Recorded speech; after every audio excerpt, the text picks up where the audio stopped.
Hey everyone, so today I'm going to be doing another illustration in my fancy sketchbook, and it's going to be pretty similar but like also different from this one here, which I made in my last video, I think.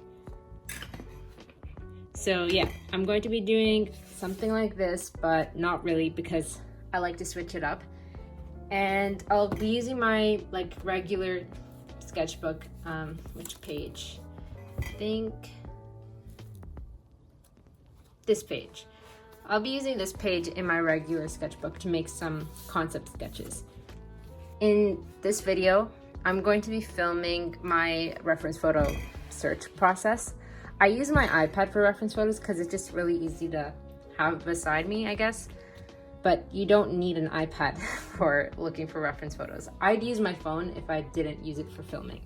Okay, so for today's voiceover, I'm basically going to be answering some questions related to my illustration process rather than just like trying to explain it on my own. So I got some questions on my Instagram story and also here on YouTube on my community posts. So the first question I got was basically, how do you usually come up with ideas? And normally it always starts with a base idea. And in this case, the base idea was I just wanted to draw a sword because it looks cool. Now I Googled this expression that I vaguely remembered. I Googled the definition of it, and I wanted to have that meaning behind the sword and not just, like drawing a random sword. So having a meaning behind the subject I'm drawing helps me come up with like random objects easier.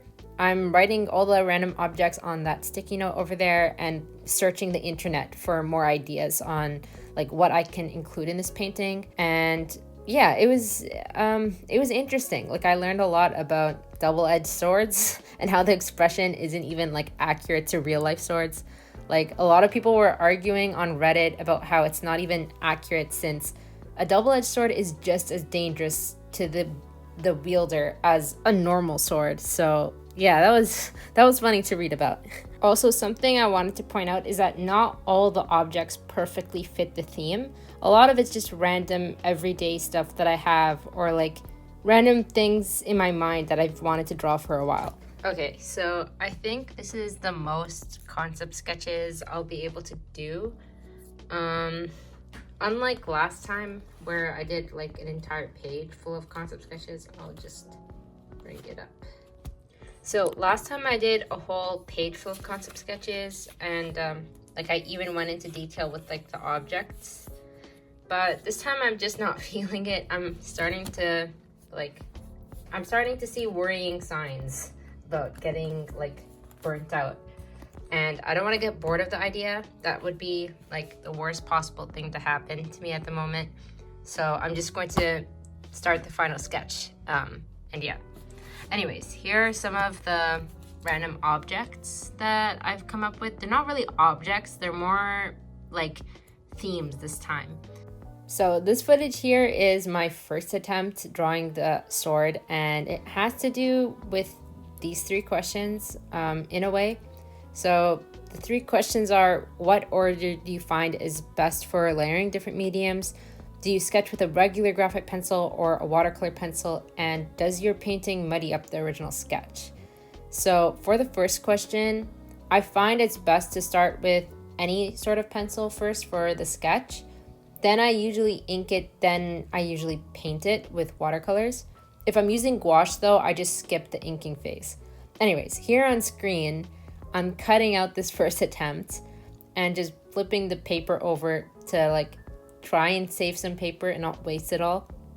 So this attempt didn't work because I was not using a normal graphite pencil like I usually do. I was using a color erase pencil, which is, I guess, kind of a watercolor pencil. It's like, it blends into the watercolor really nicely. I wanted to use the color erase pencil because it would save me a lot of time. I wouldn't have to ink first and then paint later. I would be able to just paint on top of the purple pencil and it would blend into everything. Anyways, I think it's a good thing that didn't work out because the color scheme was not purple and wouldn't have matched the colorist pencil. The main issue though with the colorist pencil, and like the only reason I scrapped that one, is because it wasn't erasing from the paper. So usually I start with a normal graphite pencil like this one here, and then to prevent things from getting muddy, I use a kneaded eraser to like kind of erase it, and then do the line art and then add the watercolor. Now with gouache, I don't like adding line art first. I like doing the line art with the gouache itself. So usually I just use a kneaded eraser to lighten the pencil and then add the gouache on top of it. And since gouache is opaque, it doesn't get that muddy. Anyways, the next question is, how do you get so much detail in your paintings, and like how do you arrange the composition?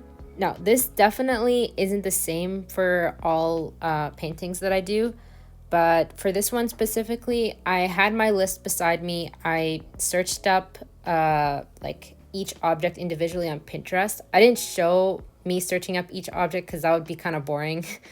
And I started the composition with the smoke because that's what leads the eye throughout the entire piece, and it's like it's the movement of the objects, I guess. One thing I want to point out that I kind of regret is that the swirl shape that's leading the eye throughout the piece, it kind of gets lost with all the objects I packed in. So if I were to like redo this, which I would absolutely 100% never do, not even if my life depended on it. But if I were to redo this thing, I would try and squish the things closer together to maintain that swirl shape a little better. Anyways, besides that, I usually start off with big objects. As you can see, I just did a vague fish shape up there. Like big rectangles to fill up space. Sometimes I don't know what I want to put where, so I just draw random blobs. And like I just leave it up to future me to figure it all out. Some people might call it procrastination, but I like to call it motivation.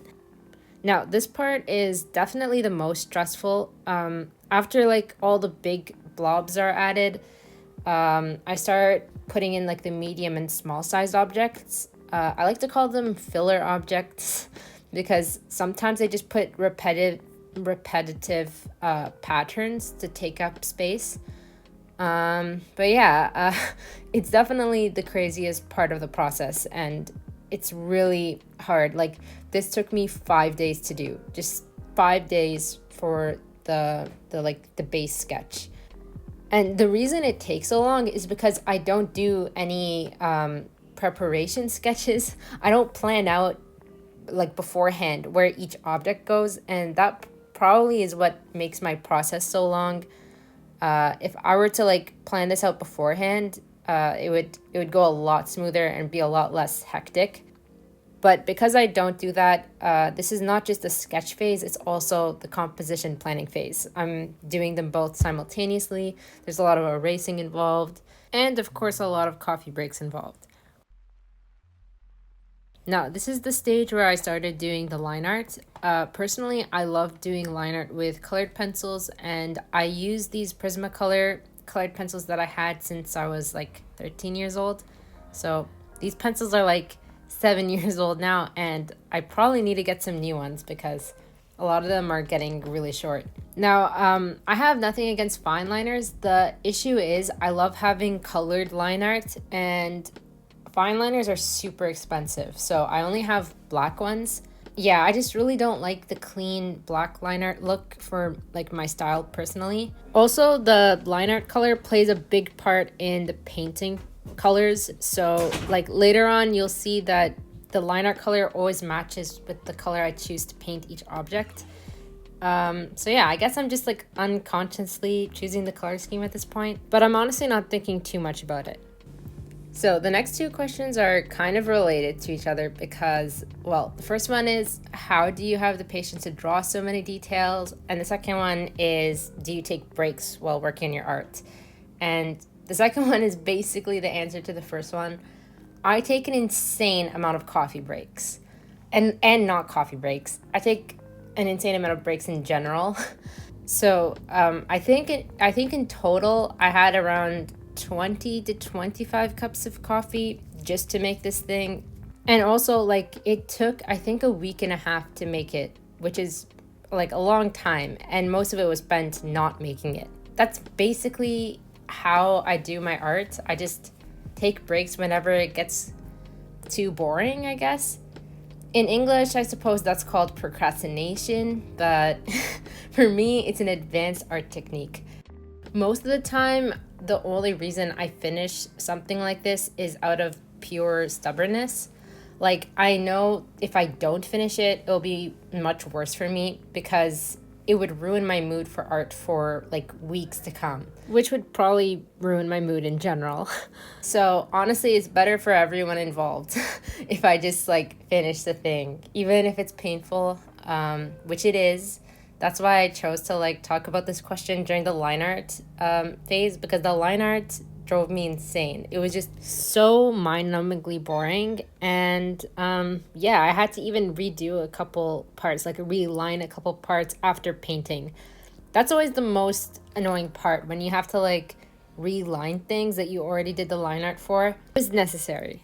So the next question is about how to use gouache, and honestly, I don't have a method for using gouache just yet because I'm not really good at using it myself, in my opinion. So the palette I use is a mix of my own tubed gouache, which is Turner Design gouache. I don't really recommend the brand, and Miya Himi gouache. Again, I don't really recommend that brand either, but a lot of people like it. And my opinion of not liking Miya Himi gouache is kind of unpopular. So I try it out. If it's inexpensive where you live, and it is a lot of paint, and the paint itself is good quality. So yeah, I don't hate Miya Himi gouache itself, I just hate the palette. Anyways, the question was asking about like how I use it, because they would like to buy some, but they don't feel like they don't know how to use it yet. Honestly, I would just go for it and experiment and watch like tutorials here on YouTube for gouache. Personally, I don't think I can make a gouache tutorial just yet. This sword that I made with gouache, I made it with gouache so then it would stand out more from the other objects surrounding it. And I painted it in a really like postery, not realistic kind of way, which I'm happy about. And I think I like how it turned out. It did take a ton of trial and error, and there's a specific part that I don't really like about it, which is coming up a little later in the video. A few tips that I do have for gouache, because I don't want this explanation to be completely useless. A few tips I have is to start with a really watered down wash, almost like watercolor, and make that watered down layer the color that you want to shine through a bit. So for me, it was like a pinky color, because like the main color of this artwork is red. So I wanted the gray to have like a really warm tint to it. I think it kind of worked, but I would have liked it even more warm than it ended up being. Second tip would be to work in like to start off working in big blocks of color. So the reference photo I used made that really easy for me because the shadows were super pronounced. And so it was easy to make these little like blocky shapes and just fill those in flatly with colors. Personally, I don't like very well blended look with gouache. I like it to be like, I don't know how to describe it, but I don't like it blended. I like the brush strokes to show a bit. I like the colors to be like hard edge against each other. I hope that makes sense. So I work in blocks of color. I work usually from light to dark, and just keep making pronounced shapes with each new layer. I'm so bad at explaining. But yeah, as you can see here on screen, I'm struggling a lot with the gold. And that's something I noticed, like one of my main weaknesses with gouache. I don't know how to keep things super bright and like shiny like I want to. I'm not that good at like values when it's not grayscale. Yeah, it's something I need to work on, and I want to work on like colored shadows. I don't know how to describe it super well, but basically shadows that aren't just a darker version of the color I'm working with. I wanted to have like purple tinted shadows or red tinted shadows. I feel it would give a lot more like life to my gouache paintings.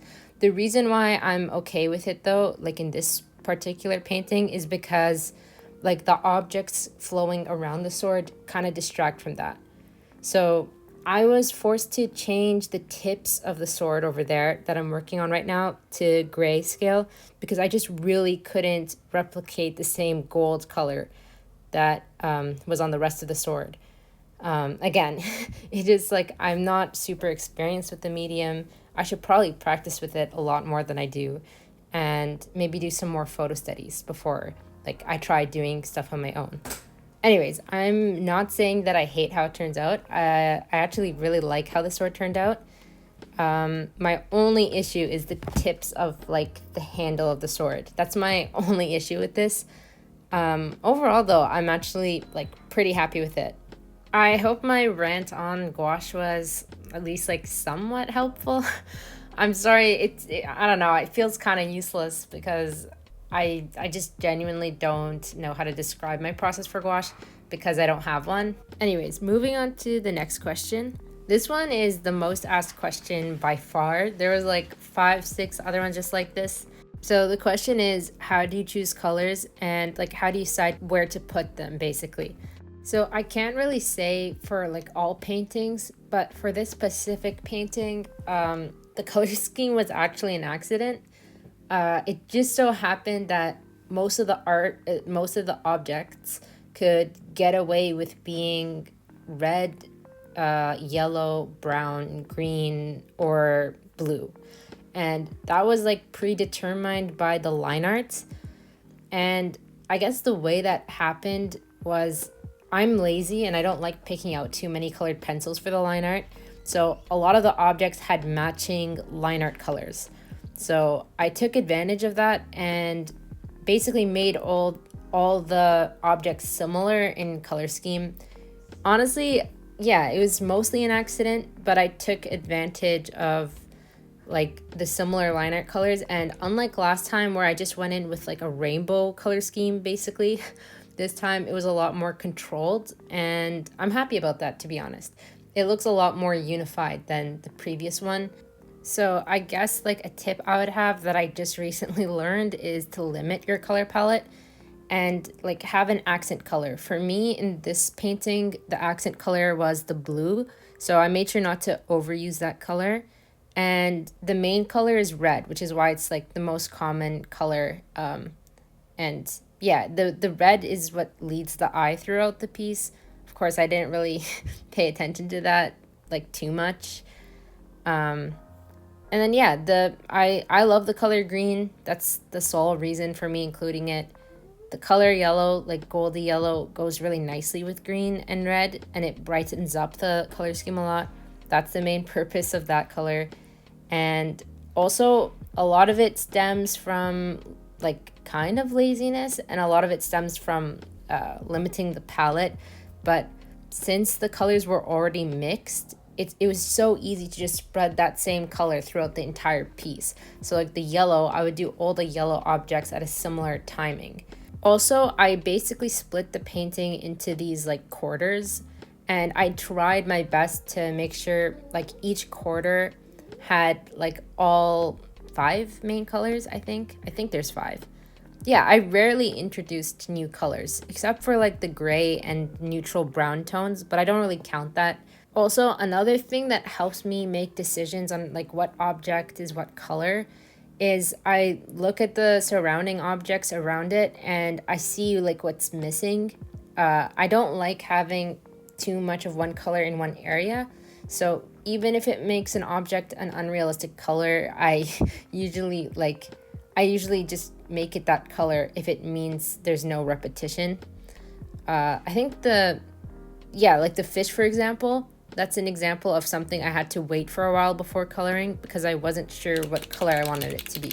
I went with yellow because blue would clash too much with the water bottle, green would clash with like the frog, and red would blend in too much with the smoke. Now, of course, it's not perfect because technically the fish matches too much with the like fingers there. Those creepy French fry fingers, French fingers, I guess. But honestly, it's okay because like I just really needed that fish to stand out, and I think it does because it's like the brightest yellow I could possibly make. So one last question I got was about the lighting of the piece. And honestly, this piece didn't really have complicated lighting, but I'll explain briefly the lighting I did include while showing these like what is it called? B-roll shots, I think, of the final artwork. Anyways, my choice of the lighting for this piece was pretty simple because of the whole theme thing. I tried my best to have the light always coming from the right side because that was like the good side of the sword, and then the shadow I tried my best to have it always on the left side because that's the like bad side of the sword. So it's not always consistent, but and like some objects, as you can see here, don't even have shading. But that was my method of shading for this illustration. Most of the shading really comes to play in the sword itself. Now, the lighting and like shading and stuff like that is a lot different when I make like room illustrations and like environment illustrations, I think would be a better word, a better term. This isn't an environment illustration, so it doesn't really come into play here. But next time I do make an environment illustration on my channel, I'll try and kind of explain my method of lighting. Most of it comes to reference photos, and yeah, a lot of it just has to do with reference photos. But I'll explain how I do it with watercolor, since that's the medium I usually use for dramatic lighting. Anyways, that's all the questions I could answer for this video. I'm sorry if I missed out on your question, but I was trying my best to just focus on the illustration related questions that would like go smoothly with this explanation. I hope my explanation for each thing was good enough, but if I was unclear about anything or if you have any like follow-up questions, please let me know and I'll try responding to them all in the comments. So yeah, thanks for watching this. I hope it was like enjoyable, maybe like kind of helpful in some way. And I'll see you guys in the next video in a week or 2 weeks or 3 weeks. I don't know at this point. I don't know anymore. There's a reason my my banner on my channel says new video every something. So I guess I'll see you in a something. Bye.